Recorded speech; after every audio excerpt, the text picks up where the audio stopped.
Okay, we are very excited to have on the Goldstein on Geld show Jill Schlesinger, who is, like me, actually also a CFP, a certified financial planner. But unlike me, she is the Emmy-nominated business analyst for CBS News.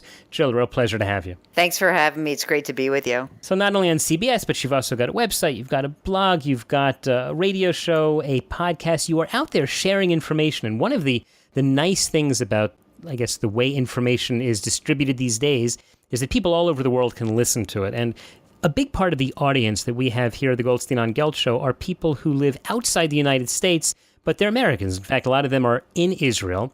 And one of the topics that comes up a lot, or the complaints, I just have to say, is that they feel that they're being taxed on things. For example, when Obamacare came out, they were paying healthcare tax on dividends. They're paying income tax. They're paying tax on passive income.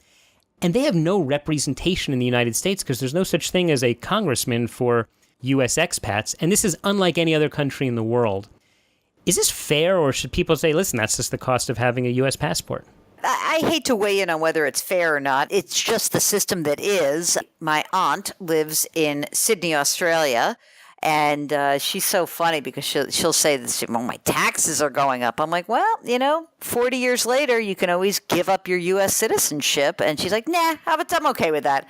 So there's not a lot to do about it. And I guess that the official stance would be, if you don't like it, don't go abroad. I know that's not a very satisfying response, but, there are all sorts of shenanigans that a lot of the investment bankers play with their employees who they are sending abroad. They'll gross them up. They'll give them an extra bonus based on the fact that they're going to have to pay extra taxes. Or, for some of the folks who maybe work at a big bank, they'll be in a place where the regulators will prevent them from earning a certain amount of money. And so they'll sort of earn their income in weird ways that comply with the local laws.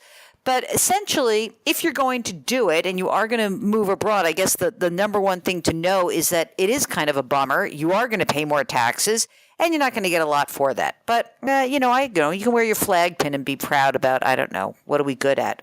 Basketball in the Olympics? Go crazy, right? I think one of the issues that maybe America doesn't see so much is that literally these millions of people overseas many of them are proud Americans, and they're ambassadors to America. Many of them have businesses where they send business back to America. These are the people who are actually creating international cooperation on the business field. It's not just that, Microsoft might have a research facility in Israel. It's that there could be hundreds of other businesses run by Americans who live in Israel or Australia or England. And by allowing them to actually live freely and not being overtaxed, the U.S. would help to encourage more trade, because who better to do trade than an American living in that foreign country? Well, you make a great point. Of course, under this current administration, it doesn't seem like the free flow of goods and services is a high priority. So I might give some advice to those of you who are listening abroad that if that's what you're waiting for, maybe in, 3 years and 9 months, you might see something different. I see you're not expecting this to last for too long. One can hold out hope. Let's assume we often try to avoid politics, but we might end up there. Let's say someone's living outside the United States. We can talk about your aunt or someone in Israel who is used to the systems in America, used to stocks and bonds and mutual funds, but they no longer live there. Does it make sense for people like that to keep their money in the States, or should they actually just move it out? That is actually an interesting question. For most of the people I was a financial planner for 14 years a while back. And when we had people living in, overseas, and they were American citizens, they would generally choose to actually keep money in both places for a variety of reasons.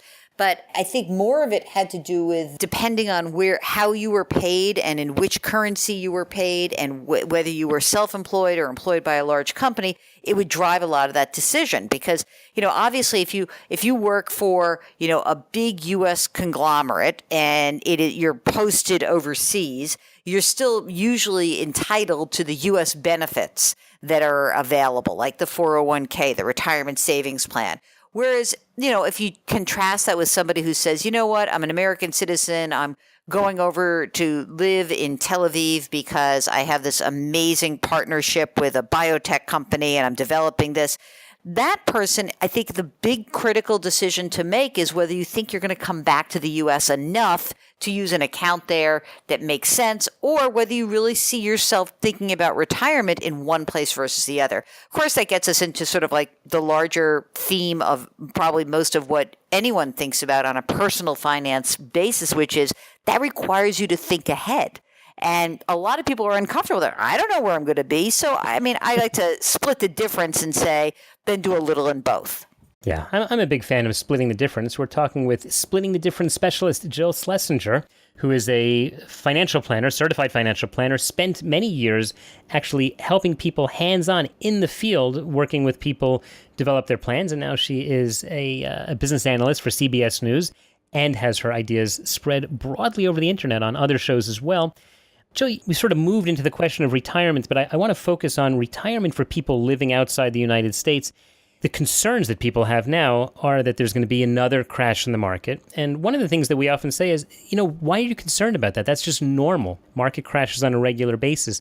Do you think we're in some sort of vastly different economic world today than we were a few years ago, that the way people are doing retirement planning should be vastly different from how they did it previously? I will tell you the one thing that is different, and that is that now everybody understands just how bad market movements can be.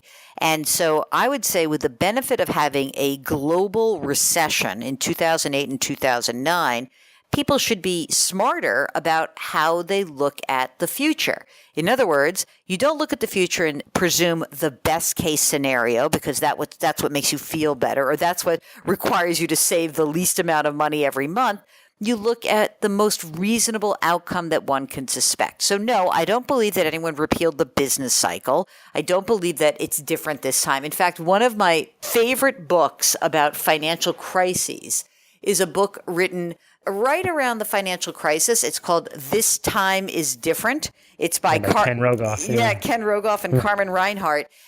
Basically they went back and said, let's look at all these big, massive recessions that were caused by too much borrowing and too much lending. Let's see what the outcome was. And they find that there was a pattern to it.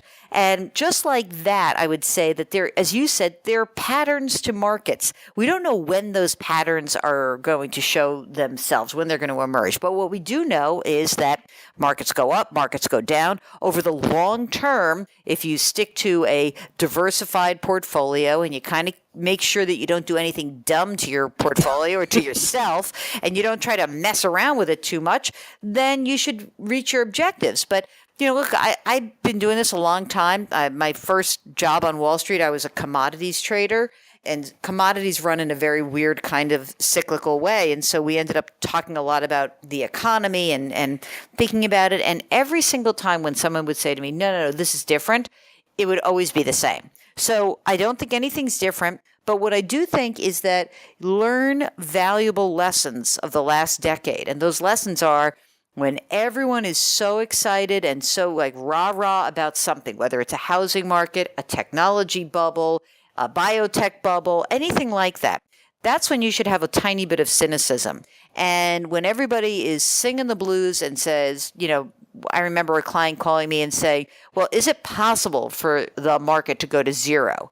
I said, no, it's actually not possible. There's always going to be someone there, but there's going to be someone buying. But, when you think the worst is happening and you just feel like you want to pull up your stakes and run for cover, that's when you really say to yourself, look, it's not different. We will get through this, and use your head.